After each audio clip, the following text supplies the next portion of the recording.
Good afternoon. Smart investor కు స్వాగతం. Indian markets Badshah మోడీకి స్వాగత సూచికగా లాభాలతో ఆహ్వానం పలుకుతున్నాయి. ఇవాళ ఈ సాయంత్రం ప్రమాణ స్వీకారం చేయబోతున్న నరేంద్ర భాయ్ మోడీకి మార్కెట్స్ మరోసారి థమ్స్అప్ సూచికను ఇస్తున్నాయి, థమ్స్అప్ సిగ్నల్ చూపిస్తున్నాయి. సో సెన్సెక్స్ ఏకంగా 416 పాయింట్లు పెరిగింది, 25,000 మార్క్ ను క్రాస్ చేసి 25,109 పాయింట్స్ దగ్గర ట్రేడ్ అవుతుంది.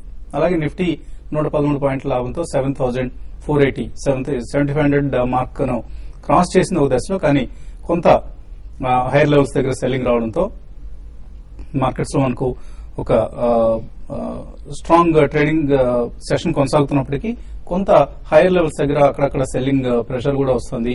అండ్ ఇవాల్టి స్వేరింగ్ ఇన్ సెరమనీ అలాగే క్యాబినెట్ ఫార్మేషన్, ఈ రెండు ప్రధానంగా మార్కెట్ మూవ్మెంట్స్ ను ప్రభావితం చేస్తున్న అంశాలు. స్వేరింగ్ ఇన్ సెరమనీలో సుమారుగా 45 మందితో ఒక క్యాబినెట్ రూపొందుతుందన్న అంచనాలున్నాయి. 24 క్యాబినెట్ ర్యాంక్, అలాగే మిగతా వారు సహాయ మంత్రులుగా ప్రమాణ స్వీకారం చేయబోతున్నారు. అండ్ 24 మందిలో కూడా మెయిన్ పోర్ట్ఫోలియోస్ గమనిస్తే రాజ్నాథ్ సింగ్ హోంశాఖ, అలాగే ఫైనాన్స్ పోర్ట్ఫోలియో అందరూ అనుకుంటున్నట్లుగానే అరుణ్ జైట్లీకి దక్కబోతోంది. అరుణ్ శౌర్యనా అరుణ్ జైట్లీనా అన్న కన్ఫ్యూజన్ వచ్చింది, కానీ అరుణ్ జైట్లీ వైపే నరేంద్ర మోడీ మొగ్గినట్లుగా కనిపిస్తోంది. మేబీ అరుణ్ శౌర్యకి తర్వాత ప్లానింగ్ కమిషన్ డిప్యూటీ చైర్మన్ అటువంటి పొజిషన్స్ ఇచ్చే అవకాశం కనిపిస్తుంది. అండ్ కీలకమైన రైల్వే శాఖను నితిన్ గడ్కరీ దక్కించుకోబోతున్నారు. అలాగే మరో కీలకమైన శాఖ ministry of external affairs Sushma Swaraj కు వస్తుందన్న వార్తలు వస్తున్నాయి. అండ్ రైల్వే రోడ్ రెండింటికి కలిపి నితిన్ గడ్కరీకి ఇస్తారన్న వార్తలు కూడా వస్తున్నాయి. సో ఈసారి కేబినెట్ సైజ్ చిన్నదిగా ఉండబోతోంది. నార్మల్ గా 70-80 మంది మినిస్టర్స్ ఉండే స్థానంలో 45 మందికే మినిస్ట్రీని పరిమితం చేయబోతున్నారు. సో ఇవన్నీ కూడా మార్కెట్స్ మీద ప్రభావం చూపిస్తున్న అంశాలు. ఇక మనం నిఫ్టీ స్టాక్స్ గమనిస్తే టాప్ గైనర్ ఇవాల్టి ట్రేడింగ్ లో ఎల్ఎన్టీ 6.5% పెరిగింది. ఎల్ఎన్టీ స్టార్ ఆఫ్ టుడేస్ ర్యాలీగా చెప్పుకోవచ్చు. నిఫ్టీ స్టాక్స్ లో చాలా కాలం తర్వాత 1600 మార్క్ ను క్రాస్ చేసి 1613 దగ్గర ట్రేడ్ అవుతోంది. ఈ సంవత్సరంలో ఇప్పుడు దాకా చూస్తే ఇయర్ టు డేట్ చూస్తే 50% పెరిగింది ఎల్ఎన్టీ. అలాగే ఫిబ్రవరి 13th ఈ ఏడాది 2014 ఫిబ్రవరి 13th తర్వాత చూస్తే 59% పెరిగింది. So one of the top performers in the Nifty pack అని చెప్పుకోవచ్చు.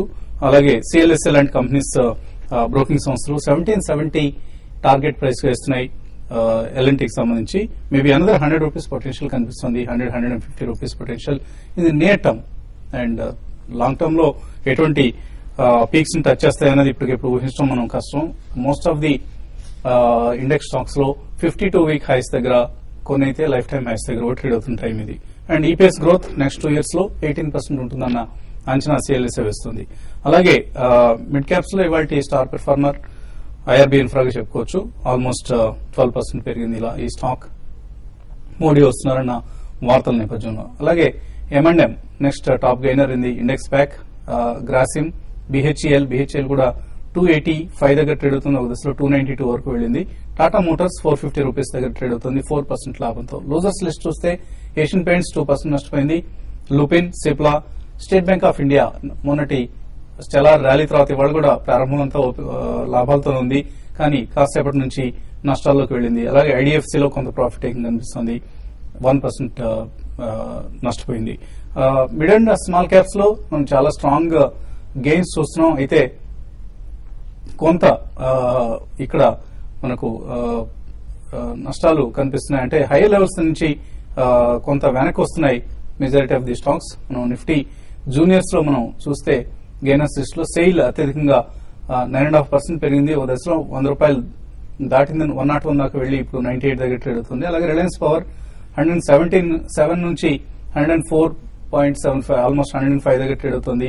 Crompton Greaves, Cummins India, UPL, REC, Infratel, Hind Petro, Reliance Capital, Yes Bank ఇలా ఇవన్నీ మనకు జూనియర్ నిఫ్టీలో గెయినర్స్ లిస్ట్ లో ఉన్న కంపెనీస్. అలాగే జూనియర్ నిఫ్టీలో నష్టాల్లో ఉన్న స్టాక్స్ చూస్తే దివీస్ ల్యాబ్స్ అత్యధికంగా 4.3% నష్టపోయింది. M&M finance, Bosch, UBL, Aditya Birla Nuvo, Colgate Palmolive, Dabur, Petronet ఇవన్నీ నెక్స్ట్ లూజర్స్ లిస్ట్ లో ఉన్న next companies. So all in all ఒక లాభాలతో కూడిన ట్రేడింగ్ సెషన్ చూస్తున్నాం. ఇన్ఫ్రా, మెటల్ స్టాక్స్ స్ట్రాంగ్ గా కనిపిస్తున్నాయి ఇప్పటికి కూడా. అండ్ కొంత వీక్నెస్ కనిపిస్తోంది ఫైనాన్స్ సంబంధించిన. ఆఫ్ కోర్స్ లార్జ్ క్యాప్స్ లో ఎస్బీఐ ప్రధానంగా మనకు నష్టాల్లో కనిపిస్తుంది. అలాగే ముతూట్ ఫైనాన్స్ లాంటి కంపెనీస్ కూడా హైస్ నుంచి వెనక్కి వచ్చాయి. ముతూట్ ఫైనాన్స్ రిజల్ట్ కూడా ఇవాళ రావడం చూసాం. ఇక మార్కెట్స్ పరిస్థితి గురించి మాట్లాడేందుకు మనతో అనలిస్ట్ సిద్ధంగా ఉన్నారు. సో మోడీ సర్కార్కు వెల్కమ్ చెబుతున్నాయి markets. Mid and small caps ఇవాళ కూడా యాక్షన్ కొనసాగుతోంది. అండ్ లార్జ్ క్యాప్స్ లో ఇండెక్స్ ఇంకా మనకు సరికొత్త హైస్ ను రికార్డ్ హైస్ ను టచ్ చేసే ప్రయత్నం ఉంది. సో ఎటువంటి మెసేజ్ ఇస్తారు ఇన్వెస్టర్స్ ఈ టైంలో? I think the major event will be over today అండి. సో కాబట్టి రేపు కూడా కొద్దిగా ప్రాఫిట్ బుకింగ్ అనేది జరగచ్చు. But it's only minor profit booking అనే చెప్పాలి. ఎందుకంటే కీ పోర్ట్ఫోలియోస్ ఈ రోజు సాయంత్రం అనౌన్స్ చేస్తారు కాబట్టి ఐ థింక్ ఆ యూఫోరియా లాస్ట్ 2-3 డేస్ నుంచి కూడా బిల్డప్ అయిందండి. పోస్ట్ ఎలక్షన్ రిజల్ట్స్ తర్వాత 1 or 2 days lull ఉన్నా కానీ slowly the market moved up.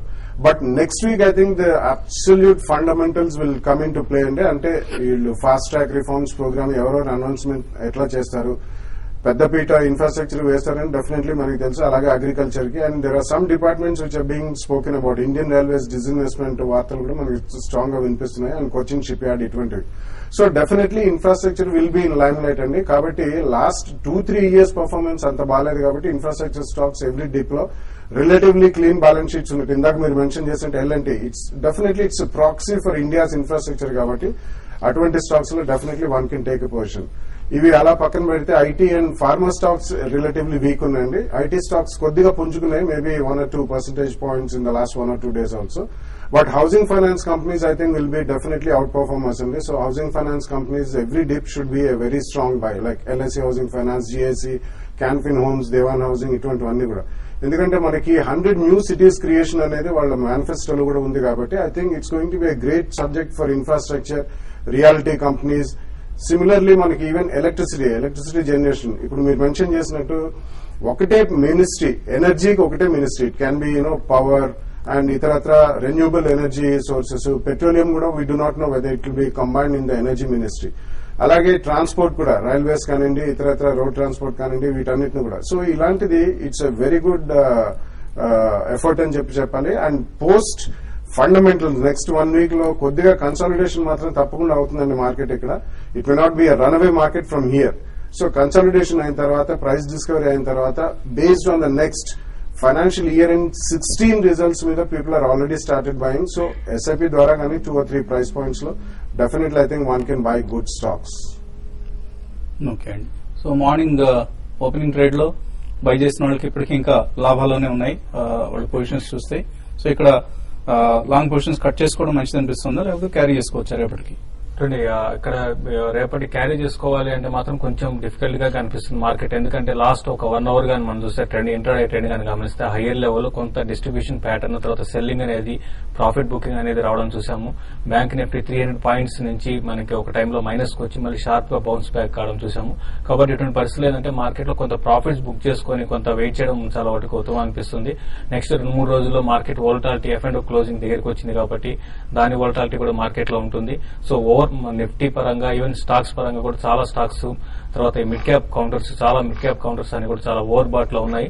కాబట్టి ట్రేడర్స్ మాత్రం ఈవెన్ ఇంటర్డే వోల్టాలిటీ కానీ చూస్తే 10 to 12% ఉన్న స్టాక్ మళ్ళీ షార్ప్ గా 5-6% కరెక్ట్ కావడం, మళ్ళీ అక్కడి నుంచి పెరగడం చూస్తున్నాము. ఇదేంటంటే ఒక డిప్ వచ్చినప్పుడు బై అండ్ డిప్స్ అని చెప్పి కొన్ని రోజులు బై అండ్ హోల్డ్ అనమాట, కొన్ని రోజులు హోల్డ్ చేసుకునే మార్కెట్. ఇంట్రాడే ట్రేడింగ్ మాత్రం చాలా కన్ఫ్యూజన్ గా ఉండే అవకాశం ఎక్కువ ఉంటుంది నెక్స్ట్ ఫ్యూ డేస్. కాబట్టి ట్రేడర్స్ దాని దృష్టిలో పెట్టుకోమని చెప్తాను. ఏదైనా కూడా బెటర్ ఏంటంటే ఒకసారి ప్రాఫిట్ బుక్ చేసుకోమని కరెంట్ లెవెల్స్ లో మళ్ళీ రీఎంటర్ కావచ్చు. సేమ్ స్టాక్స్, చాలా స్టాక్స్ కొంత ఓవర్ బాట్ లో ఉన్నాయి. అవి మరి ముఖ్యంగా బ్యాంక్ నిఫ్టీ అనేది ఈ లెవెల్లో కొంత హైయర్ లెవెల్ లో సెల్లింగ్ వస్తుంది కాబట్టి బ్యాంకింగ్ స్టాక్స్, తర్వాత బ్యాంక్ నిఫ్టీలో ఎవరైతే లాంగ్ పొజిషన్స్ ఉన్నారో మరి ముఖ్యంగా ఫ్యూచర్స్ లో వాళ్ళు ప్రాఫిట్ బుక్ చేసుకోమని చెప్తాను. నిఫ్టీకి అయితే అరౌండ్ 7,500 దగ్గర హ్యూజ్ రెసిస్టెన్స్ నిఫ్టీ ఫేస్ చేయొచ్చు. అదేవిధంగా బ్యాంక్ నిఫ్టీకి అయితే 15,600 and 800 దగ్గర రెసిస్టెన్స్ పాయింట్స్ ఉన్నాయి. ఆ రెండు క్రాస్ అయితేనే నెక్స్ట్ లెవెల్కి వెళ్లే అవకాశం ఉంది. డౌన్ సైడ్ అయితే మాత్రం 15,420 దాకా రావడానికి అవకాశం ఉంది. సో సెక్టర్ వైజ్ గా చూస్తే మెటల్ ఇండెక్స్ 2.23% పెరిగింది. అలాగే క్యాపిటల్ గుడ్స్ వాటి టాప్ గైనర్ 5.3% పెరిగింది. Next top gainer sectoral indices లో 3.35% పెరిగింది. S&P auto index course rates institutes లోనే ఇప్పటికీ యాక్షన్ కొనసాగుతోంది. మెటల్స్ కావచ్చు, real estate, capital goods and in fact capital goods are not rate sensitive sectors earlier, but ఇప్పుడు దాన్ని కూడా రేట్ సెన్సిటివ్స్ లోనే క్లబ్ చేయాల్సిన పరిస్థితి అనిపిస్తుంది. కాలర్స్ లైన్ లో ఉన్నారు. సురేష్ హైదరాబాద్ నుంచి. హలో సార్ బస్నా ఫార్మా ఏమండి? బస్నా బిఏఎస్ఎన్ఏ బస్నా ఫార్మా బాఫ్నా ఫార్మా. తీసుకోవచ్చండి. బాఫ్నా ఫార్మా పరిస్థితి.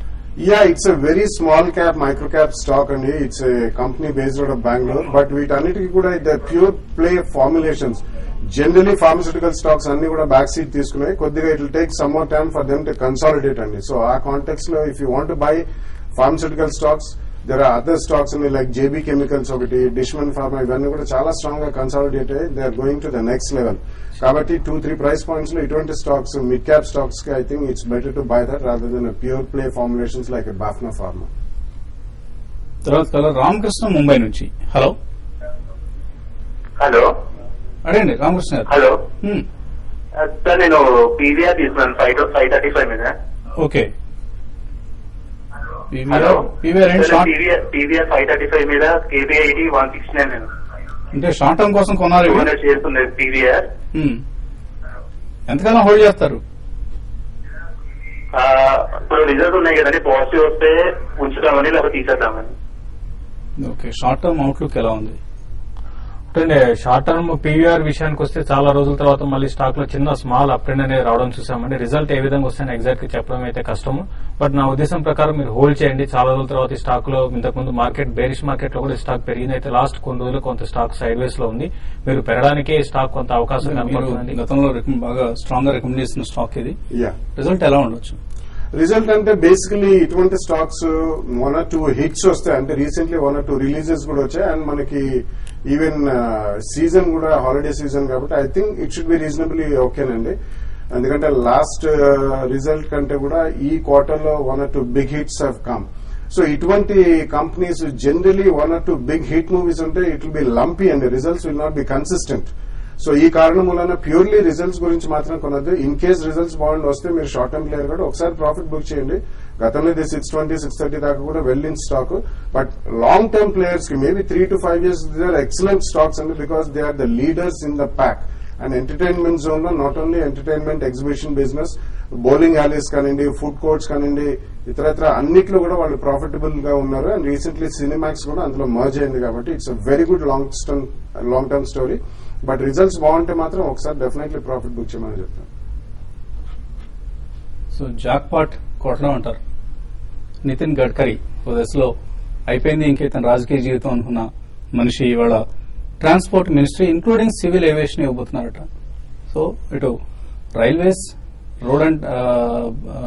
Roads and civil aviation. So ఒకసారిగా 3 కీలక శాఖలు తక్కబోతున్నాయి. అలాగే స్మృతి ఇరానీ హెచ్ఆర్డీ మినిస్ట్రీ ఇస్తారట ఆవిడకి.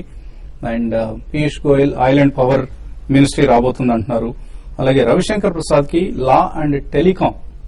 స్ట్రేంజ్ కాంబినేషన్ ఈ రెండింటికి. యాక్చువల్ గా they are not complementary functions, they are just different sectors అవి. Law and telecom. Maybe telecom ఎక్కువగా ఈ మధ్య డిస్ప్యూట్స్ లోకి వెళ్తుంది కాబట్టి లా మినిస్టర్కి ఇస్తే బెటర్ అనుకున్నారు ఏంటో. So what ever it is 6 o'clock మనకు ఒక క్లారిటీ వస్తుంది కేబినెట్ ఫార్మేషన్ సంబంధించి. మరిన్ని కాల్స్ తీసుకోబోయే ముందు కాసేపు ప్రకటనలు.